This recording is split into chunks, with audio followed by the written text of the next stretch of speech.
Assalamualaikum Bapak Kiai. Kula butuh saran, kula butuh bimbingan menawi kula ajeng olwat mendekatkan diri kepada Allah Ta'ala, pengertian diri kepada Allah Ta'ala. Carane pripun Pak Yai? Nyuwun diparingi saran lan pengertian ilmu nih Pak Kiai. Waalaikumsalam warahmatullahi wabarakatuh. Cara kita khalwat atau cara kita berzuhud atau cara mendekatkan diri kepada Allah haruslah perang dahulu. Haruslah memerangi setan-setan yang terkutuk. Siapa setan yang terkutuk itu? Setan yang terkutuk tak lain dan tak bukan adalah diri kita sendiri yang selama ini mentuhani diri kita sendiri. Selama ini kita tak bertuhankan Allah. Bagaimana mungkin kita bisa berkhalwat atau berzuhud atau mendekatkan diri kepada Allah sementara setan yang terkutuk ini masih nyata, masih wujud, masih hidup, sementara Allahnya tidak wujud, Allahnya tidak hidup, Allahnya tidak kuasa di hati kita. Maksudnya berzuhud, maksudnya berkhalwat itu adalah menetapkan Allahnya di hati daripada menetapkan setan yang terkutuk di hati. Siapakah setan yang terkutuk di hati itu? Tak lain dan tak bukan diri kita sendiri, nama kita sendiri yang selama ini kita tidak menyadari berposisi sebagai Allah di dalamnya. Mestinya singgah sana kerajaan hati ini diduduki oleh Allah, kok malah diri manusia kita yang menjadi raja di dalamnya. Mestinya kita menjadi khalifah, menjadi wakil-wakil Allah. Loh kok malah kita menjadi ketua di dalamnya. Sedangkan Allah kita buang, sedangkan Allah kita tiadakan, sedangkan Allah kita gaibkan di hati kita selama ini. Mari itu kita sadari dulu sebelum kita bertakarrub, sebelum kita berzuhud, sebelum kita berkhalwat kepada Allah, maka kenali dulu diri manusia kita sendiri dahulu. Berposisi apa selama ini diri manusia kita di hati kita? Berposisi menjadi Tuhan bukan? Berposisi menjadi Allah bukan? Bagaimana mungkin kita bisa mengabdi kepada Allah sementara selama ini yang jadi Allah adalah kita sendiri? Maka syarat-syarat untuk berkhalwat, syarat-syarat untuk berzuhud adalah dengan zikir rasa. Zikir itu ada 4 tahapan. 1 zikir jahar, 2 zikir siri, yang ketiga zikir sirul asrar, yakni zikir rasa. Zikir rasa untuk menuju zikir yang keempat, fana'ul zikri, untuk memfanakan zikir manusianya. Karena sesungguhnya manusia itu tidak bisa berzikir. Sesungguhnya manusia itu tidak bisa beraf'al. Sesungguhnya manusia itu tidak bisa hidup. Sesungguhnya manusia itu tidak bisa berkuasa kecuali Allah. Inilah yang dimaksud fana'ul zikri. Jika sudah sampai kepada hakikat dan makrifat, tentu manusianya sudah tak berlaku lagi. Tentu manusianya sudah tak ada lagi. Yang ada, yang wujud, yang hidup, yang kuasa hanyalah Allah di hati ini. Jadi manusia sudah tidak bisa bersyariat lagi. Manusia sudah meninggalkan syariat-syariat kemanusiaannya. Bagaimana mungkin manusia bisa bersyariat sementara manusianya sudah tidak ada bila sudah sampai duduk di dalam hakikat dan ma'rifat. Karena yang ada hanya Allah sendiri. Jadi jalan untuk bertakarub atau khalwat atau zuhud kepada Allah, maka heningkanlah cipta-cipta diri manusiamu. Heningkanlah wujud diri manusiamu di hatimu. Heningkanlah wujud hidup manusiamu di hatimu. Heningkanlah wujud kuasa dirimu di hatimu. Heningkanlah wujud daya upaya dan ikhtiarmu di hatimu. Jadi persembahkan lagi bahwa yang wujud hanya Allah, bahwa yang hidup hanya Allah, bahwa yang kuasa hanya Allah, bahwa yang punya daya upaya serta ikhtiar yang bersyariat di badan ini hanyalah syariatullah. Maka manusianya sudah menjadi khalifatullah.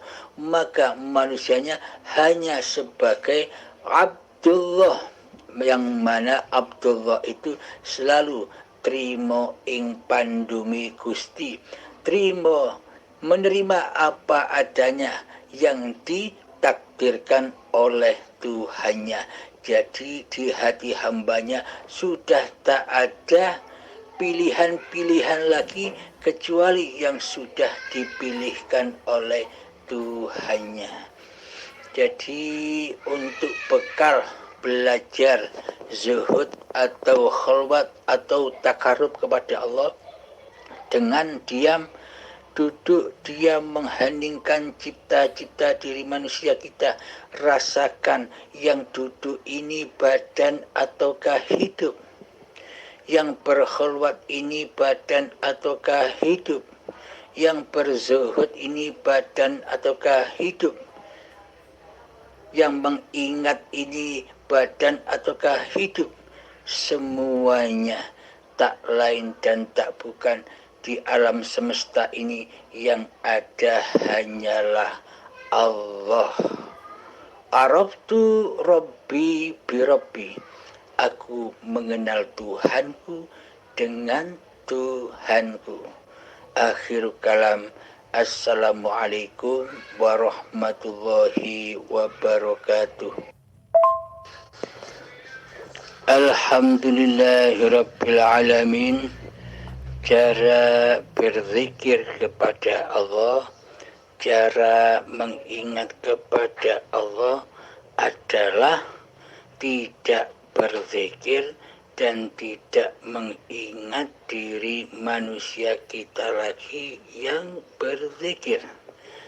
Kita tidak mengingat diri manusia kita lagi yang mengingat. Jadi pada intinya yang bisa berzikir adalah Allah sendiri. Yang bisa mengingat Allah adalah Allah sendiri. Coba dihayati, coba di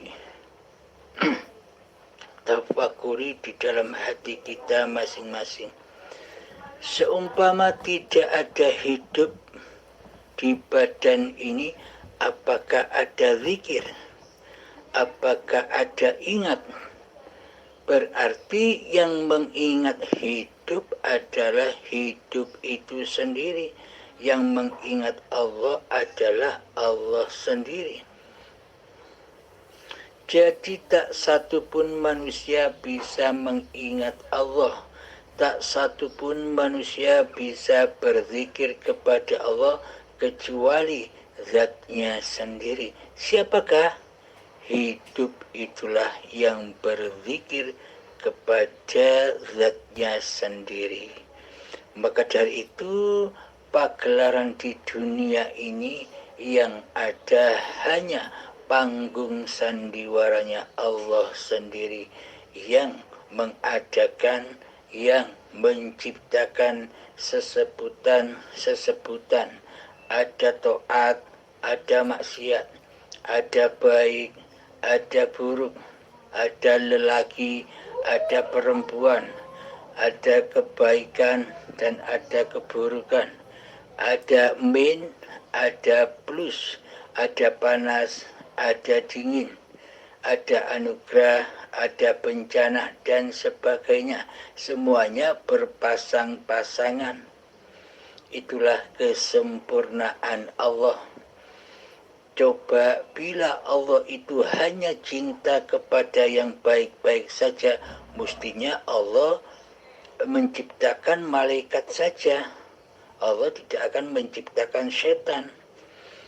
Karena keduanya dicipta hanya membuktikan bahwa Allah itu maha sempurna. Contoh, arus listrik.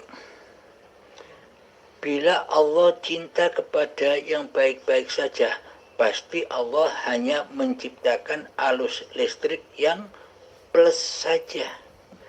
Allah tak akan menciptakan yang minus. Karena minus itu jelek, kata manusia. Tapi di sisi Allah sama. Plus minus itu sama. Baik dan buruk itu sama. Taat dan maksiat itu sama. Panas dan dingin itu sama. Pahala dan dosa itu sama. Tak ada bedanya di sisi Allah. Karena Allah lah penciptanya. Contoh tadi, ketika Allah hanya menciptakan plus saja, maka tak akan ada lampu yang menyinari di dunia ini. Tak akan ada HP, tak akan ada mobil, tak akan ada mesin es, tak akan ada mesin cuci, tak akan ada seluruh peralatan elektronika. Karena yang ada hanya arus listrik yang plus saja.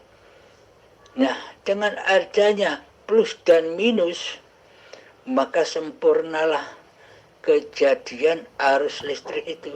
Sehingga terciptalah HP, terciptalah televisi, terciptalah lampu-lampu yang terang benderang, terciptalah seluruh apa-apa peralatan yang mengandung listrik. Selama ini kita hanya bisa memandang dohir-dohirnya peralatan-peralatan elektronika saja. Kita hanya bisa menyaksikan atau memandang kulkasnya, AC-nya, TV-nya, HP-nya, radionya, mobilnya, motornya, pesawatnya, dan sebagainya. Kita hanya bisa menyaksikan casing-casingnya saja. Di dalam hati kita takkan bisa menyentuh siapa di balik casing-casing peralatan elektronika itu. Karena kita hanya suka memandang yang dohir. Kalau kita tahu siapa di balik seluruh peralatan elektronika yang ada di bumi ini, semua didalangi, semua dihidupi oleh arus listrik yang tak terlihat itu, hanya bisa dirasakan saja. Takkan bisa terlihat arus listrik itu. Nah, terjadinya min dan plus itulah kesempurnaan arus listrik itu sendiri, sehingga terciptalah seluruh peralatan-peralatan elektronika yang ada di dunia ini. Maka pandanglah rahasiamu, jangan kau pandang dirimu. Jadi yang dimaksud muqarrabah, yang dimaksud ingat, yang dimaksud zikir itu mengingati sumber dari segala sumber power yang ada di badan ini. Jadi bukan badan ini yang bisa bergerak ke sana dan kemari, tapi hiduplah yang bergerak, hiduplah yang berjalan, hiduplah yang melempar, hiduplah yang memanah, hiduplah yang berapa-apa saja. Jadi pada intinya di sisi Allah sudah leburlah taat dan maksiat, baik dan buruk. Semua itu hanya hukum alam, hukum manusia. Jika di dalam hati masih wujud diri manusianya, maka manusianya akan masuk di dalam hukum alam itu sendiri. Ada ketaatan, ada kemaksiatan, ada baik, buruk, dan sebagainya. Akan tetapi, bila sudah tak ada hidup di badan ini, apakah ada semua sesebutan itu? Ketika kita tertidur, apakah Anda bisa mengingat sesebutan-sesebutan itu? Kan tidak ingat. Nah, maka dari itu, di sisi Allah itu sama, tak ada bedanya. Kebaikan dan keburukan itu sama di sisi Allah. Itulah kesempurnaan Allah. Bagi Allah, bukan bagi manusia. Di sisi manusia, kebaikan dan keburukan, ketaatan dan kemaksiatan ya beda, tidak sama di sisi manusia. Karena manusia bukan pencipta keduanya. Alhamdulillahirrabbilalamin. Semoga bisa dipahami. Alhamdulillahirrabbilalamin. Assalamualaikum warahmatullahi wabarakatuh. Assalamualaikum Pak Kiai. Berarti kula nggene olwat niku mboten usah ngangge siam lan nyepi kiambakan napa Pak Yai?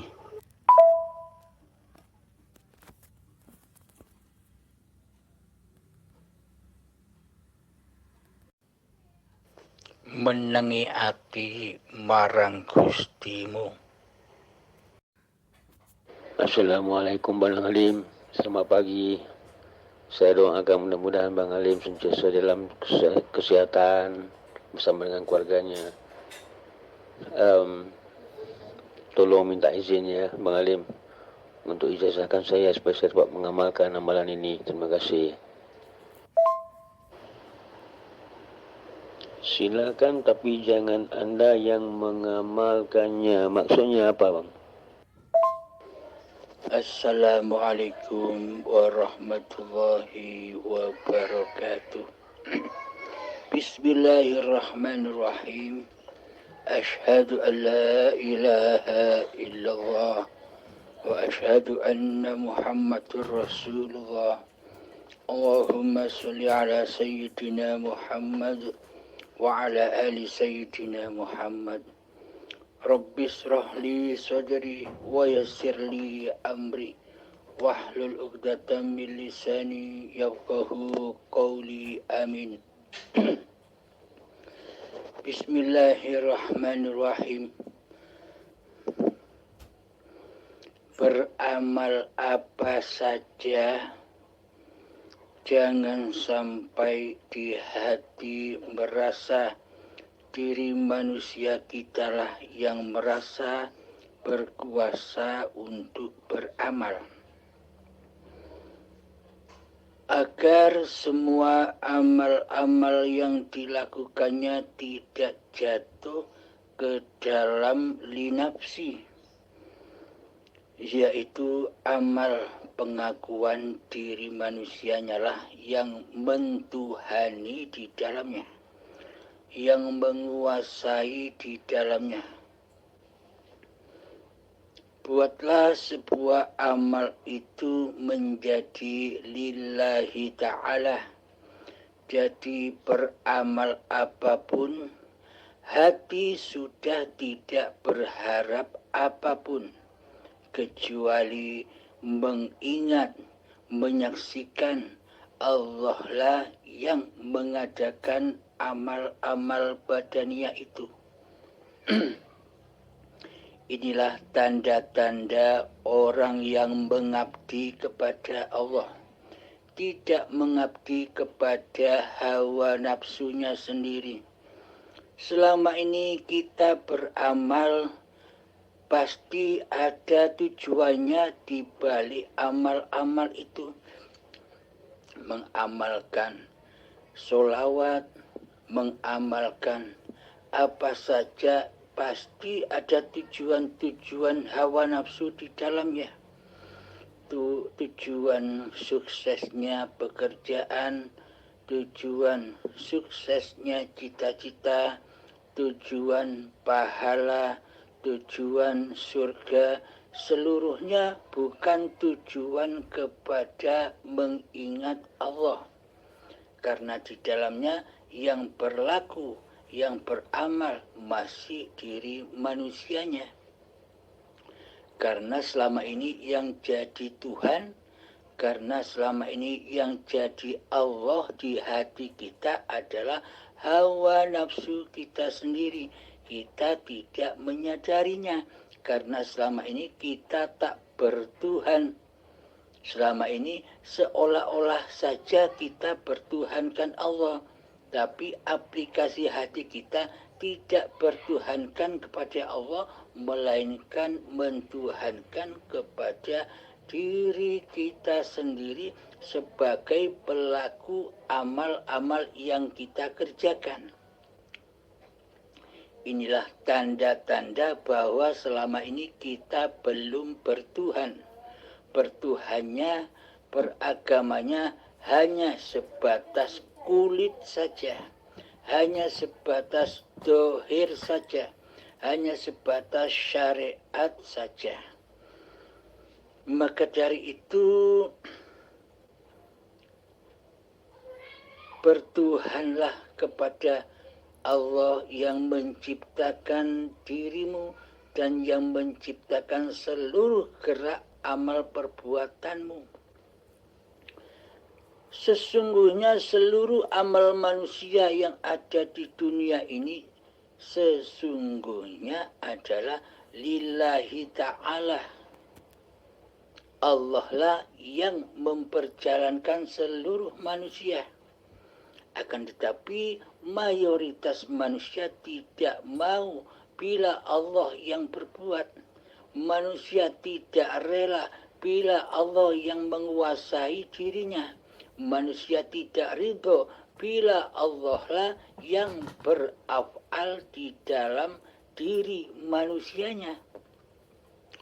Karena manusianya belum bertuhankan Allah. Maka dari itu, kenalilah Allah dengan seluruh sifat-sifatnya agar kita bisa bertuhan kepada Allah. Sebelum mengenal Allah, maka kenalilah diri kita sendiri. Siapa diri kita sendiri? Apakah diri kita ini Tuhan ataukah yang diciptakan Tuhan? Apakah diri ini Allah ataukah yang diciptakan oleh Allah? Selama ini proses posisi diri kita selama ini bagaikan Allah. Bagaikan Tuhan yang mengkuasai apa-apa yang dilakukannya. Sedangkan Allah sebagai Tuhan tiada wujudnya di hati kita. Sebagai Allah, sedangkan Allah sebagai Tuhan tiada wujud hidupnya di hati kita. Sebagai Allah, sedangkan Allah sebagai Tuhan tidak ada wujud kuasanya di hati kita. Berarti selama ini kita tidak bertuhan. Nyatanya Allah tiada. Nyatanya Allah gaib. Apakah demikian yang disebut bertuhan? Inilah kenyataan diri kita selama ini yang seolah-olah bertuhan, yang seolah-olah sudah beragama secara badaniah, secara manusia, akan tetapi secara Tuhan, secara Allah di dalam hati kita masihlah ateis, tak bertuhan.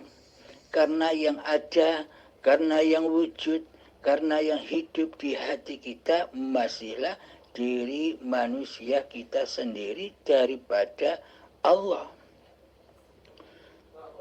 Bila dinyatakan bertuhan, bila dinyatakan beragama, mestinya yang ada di hati ini hanyalah Allah.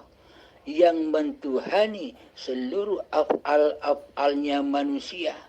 Inilah yang disebut khalifatullah sesuai dengan perannya, peran khalifatullah, yakni pengganti-pengganti Allah, wakil-wakil Allah.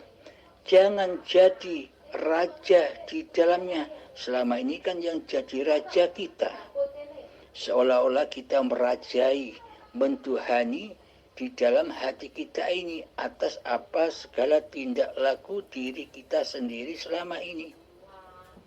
Selama ini kita terputus dari hablum minallah, terputus dari kekuasaan Allah, terputus dari hayatullah.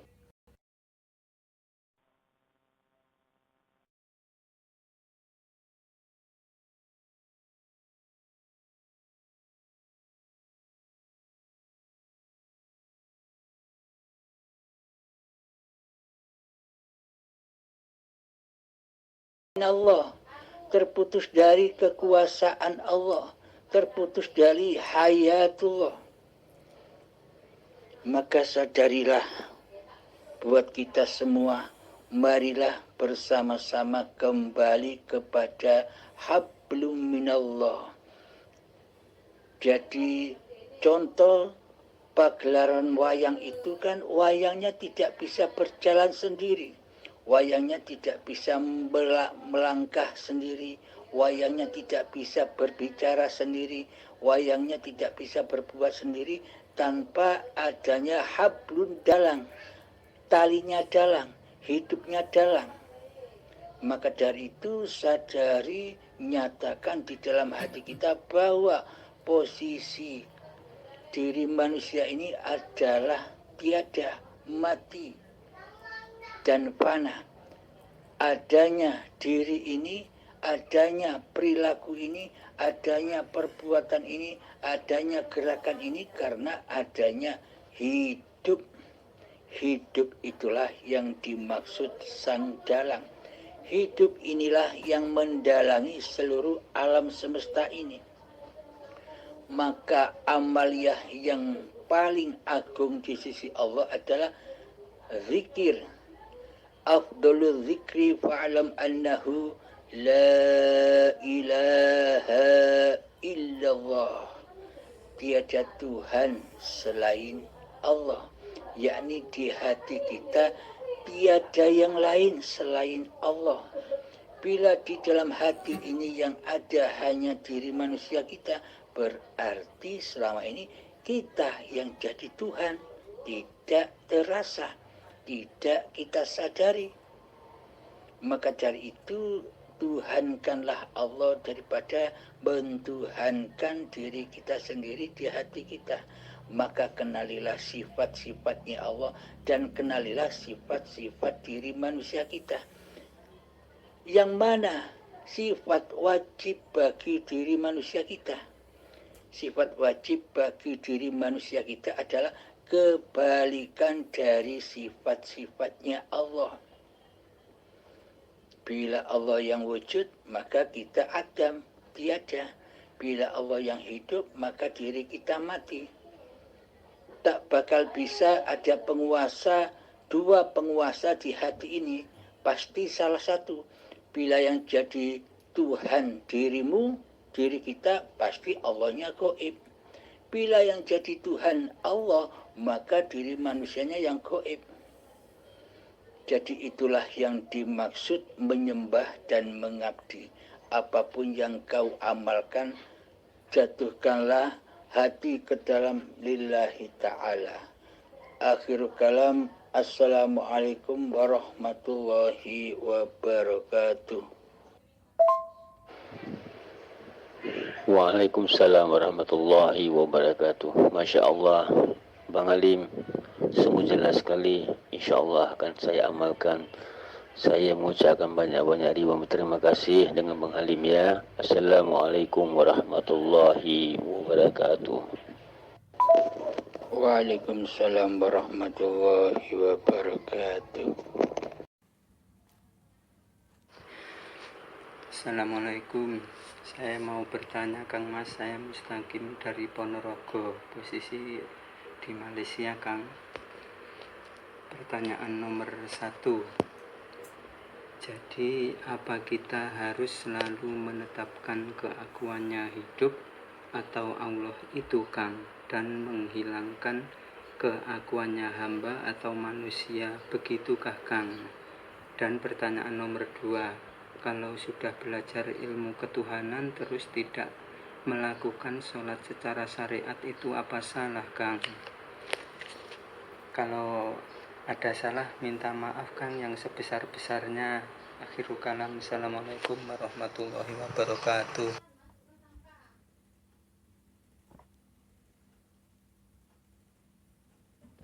Waalaikumsalam warahmatullahi wabarakatuh.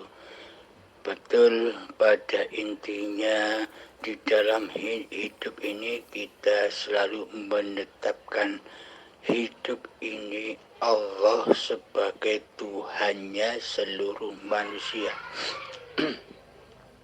Selama ini kan kita hanya memandang badan, seolah-olah badan ini bisa berjalan sendiri, seolah-olah badan ini bisa memasak sendiri, seolah-olah badan ini bisa sholat sendiri, seolah-olah badan ini bisa bekerja sendiri, seolah-olah badan ini bisa naik motor sendiri, naik mobil sendiri, dan sebagainya.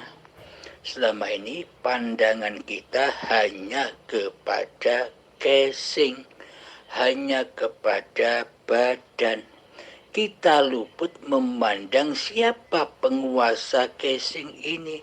Kita luput memandang siapa penggerak yang ada pada badan ini.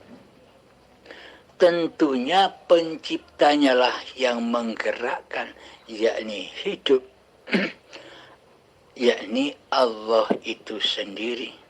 Akan tetapi bila hidup ini kita akui sebagai hidup diri manusia kita, maka kita tak akan mampu menyaksikan Allah.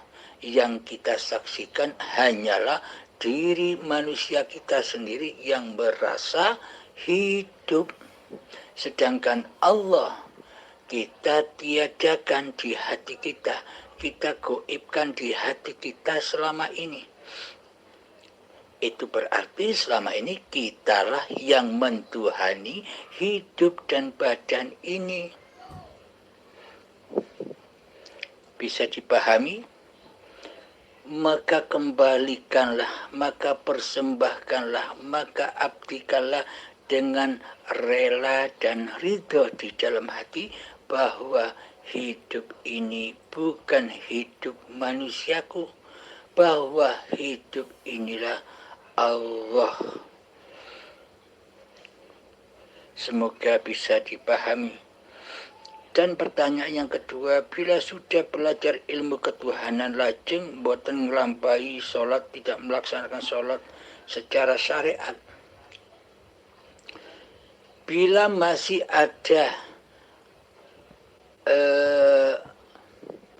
perasaan di dalam diri Anda mengatur-atur babakan sholat syariat atau tidak sholat secara syariat, itu berarti Anda belum rela dan ridho kembali kepada Allah.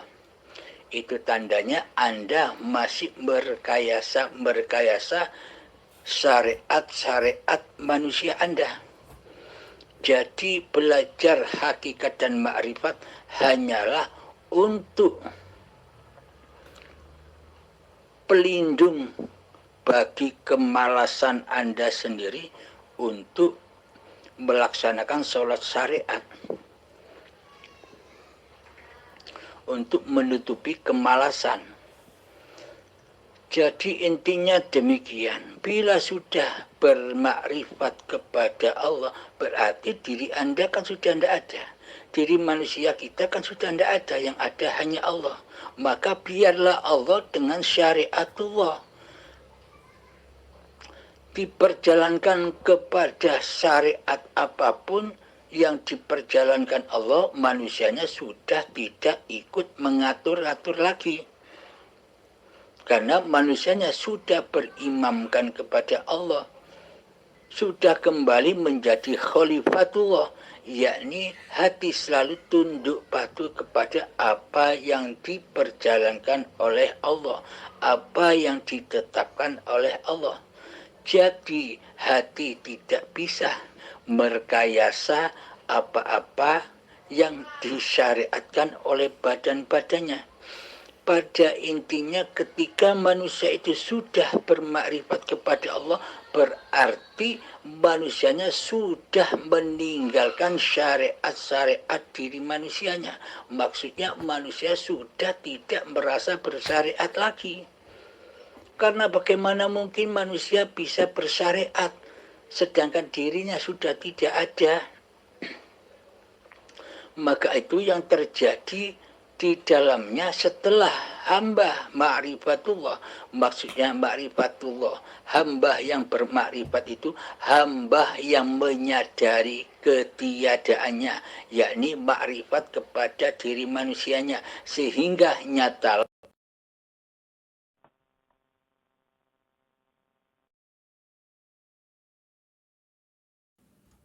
The Bluetooth device is ready to pair.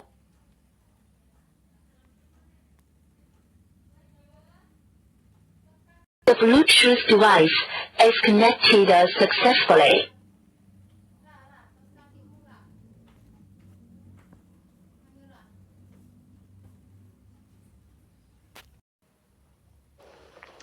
Maka itu yang terjadi di dalamnya setelah hamba ma'rifatullah. Maksudnya ma'rifatullah, hamba yang bermakrifat itu hamba yang menyadari ketiadaannya, yakni makrifat kepada diri manusianya, sehingga nyatalah ma'rifatullah. Jadi yang dimaksud manusia yang bermakrifat itu adalah manusia yang sempurna, manusia yang sudah kembali kepada kesuciannya, yakni ketiadaannya, yakni kematiannya, yakni ketidakadaannya. Itulah yang dimaksud manusia yang makrifat. Setelah manusia bermakrifat, man arafa nafsahu faqad arafa rabbahu, maka nyatalah ma'rifatullah. Yang ma'rifat adalah ya Allah sendiri, yang wujud Allah sendiri, yang hidup Allah sendiri, yang kuasa Allah sendiri, dan yang bersyariat atas seluruh manusia hanyalah Allah sendiri. Jadi manusianya sudah tidak ikut-ikut bersyariat. Contoh, ketika manusia diperjalankan Allah melaksanakan sholat secara syariat, manusianya pun sudah tidak ngaku-ngaku bahwa sholat ini milik manusianya. Di dalam hatinya sudah tak ada pengakuan bahwa yang sholat ini manusianya, karena manusianya sudah tidak ada. Bagaimana mungkin manusianya bisa sholat sementara manusianya tidak ada? Demikian pula ketika Allah memperjalankan orang-orang yang tidak sholat secara syariat, di dalam hatinya pun juga tidak mengaku-akui bahwa diri badannya lah yang tidak sholat secara syariat. Sudah tiada pengakuannya di dalam hatinya. Yang melaksanakan seluruh gerak laku badannya sudah bukan manusianya lagi, yakni Allah, sang penguasa manusia. Jadi ketika manusia sudah tidak mampu, tidak berkuasa atas syariat-syariat manusianya, maka disitulah kebenaran Allah. Maka disitulah af'alullah. Apapun yang terjadi di dalam manusia yang sudah demikian, sudah tidak ada yang salah lagi. Hatinya sudah selamat menuju kepada Allah lah penguasa diri manusianya. Meskipun ia sholat secara syariat, hatinya selamat, tidak mengaku-ngakui bahwa yang sholat itu dirinya. Meskipun tidak sholat secara syariatnya, tidak diperjalankan Allah mengerjakan syariat sholatnya.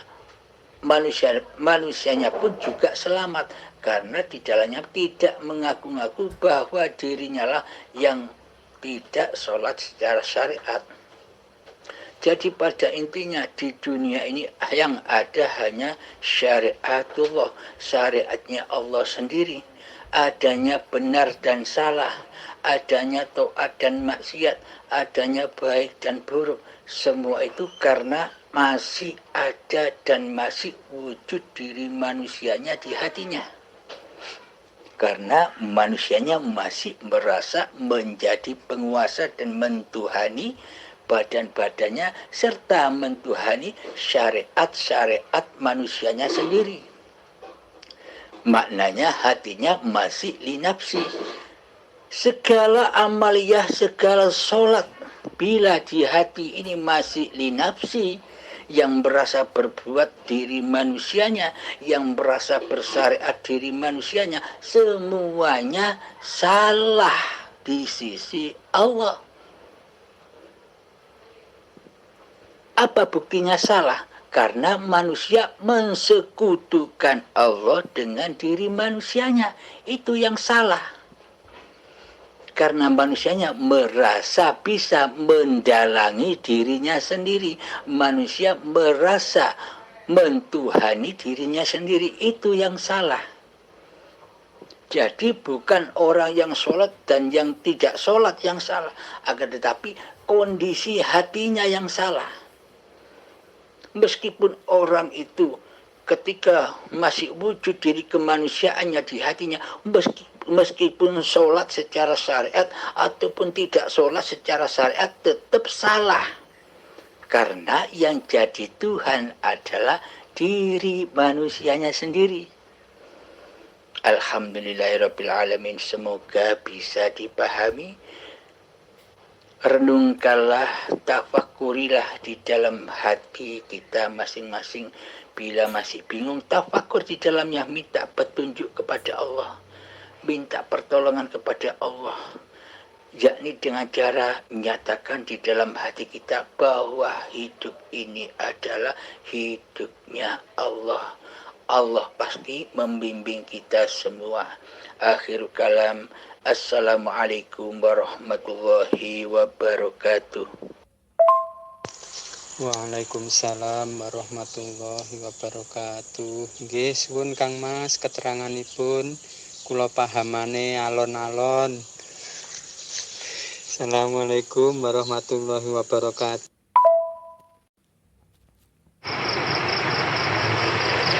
Assalamualaikum Pak Hamid. Perkenalkan, nama saya Herianto dari Dumai, Riau. Saya ingin bertanya, selama ini saya sudah 20 tahun lebih tidak pernah mengerjakan namanya sholat wajib. Padahal saya tahu hakikatnya bahwasanya hidup ini semuanya adalah hidup Allah. Tapi mengapa saya tidak bisa dan tidak pernah mau untuk melaksanakan sholat yang diwajibkan umumnya pada umat manusia? Apa sebenarnya yang terjadi pada saya? Mohon petunjuknya. Terima kasih.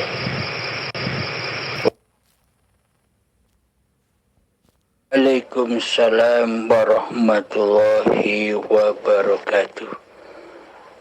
Anda selama ini, selama 20 tahun mengalami kegundahan yang hebat karena Anda tidak melaksanakan sholat secara syariat. Maka dari itu, setelah Anda memahami babakan hakikat dan makrifat, coba dites kepahaman Anda, laksanakan sholat 5 waktu. Dan di dalamnya jangan Anda yang merasa sholat.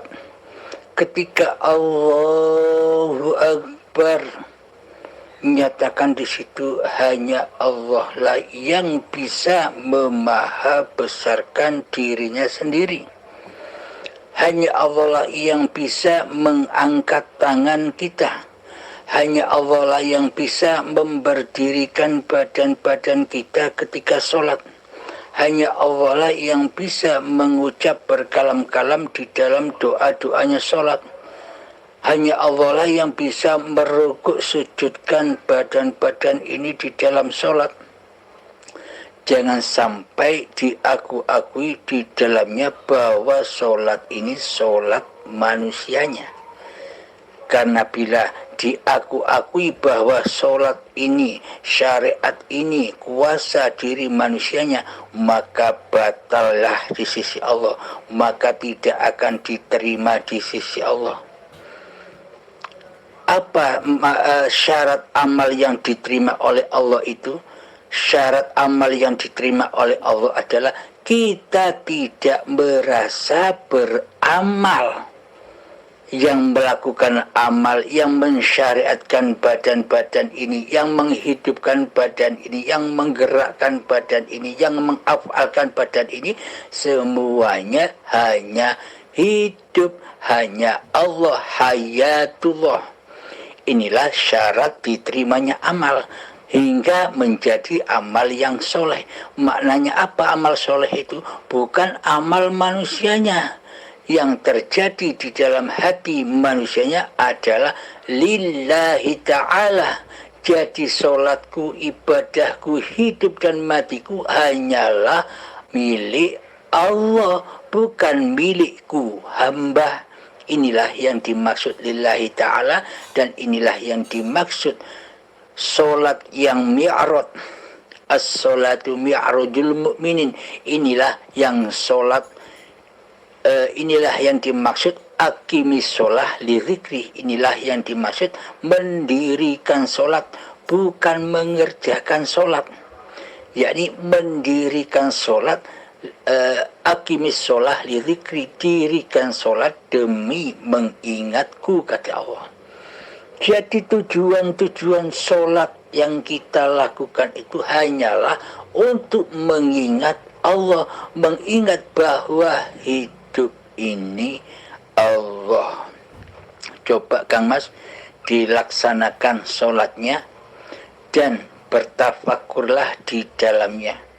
Insya Allah hati Anda akan tenang kembali dan hati Anda akan selalu dibimbing oleh Allah.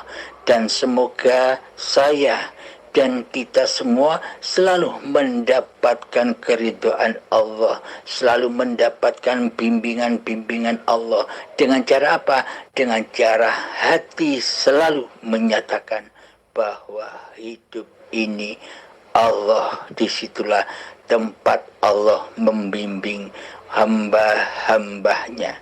Assalamualaikum warahmatullahi wabarakatuh.